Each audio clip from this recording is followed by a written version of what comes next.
નમસ્કાર મિત્રો, જંત્રીના નવા રેટ આવવાના હતા ત્યારે એવું લાગી રહ્યું હતું કે જો હોગા દેખા જાયગા, પણ જ્યારે આજે ડ્રાફ્ટ વર્ઝન આવી ગયું છે ત્યારે એ જોઈને એવું લાગે છે કે જો હો રહા હૈ વો દેખા નહીં જા રહા. આ છે કંઈક નવા જંત્રીના રેટ્સ અને આ જોતાં એવું લાગી રહ્યું છે કે અમુક વિસ્તારોમાં જંત્રીનો રેટ 100થી લઈને 200% સુધી વધારી દેવામાં આવ્યો છે.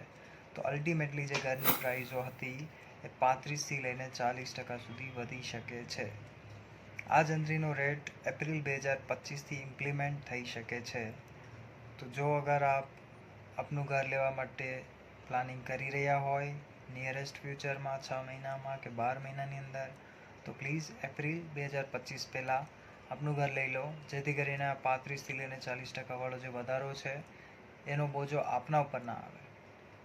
બીજી વસ્તુ કે ગવર્મેન્ટના આ નિર્ણયથી તમને શું લાગી રહ્યું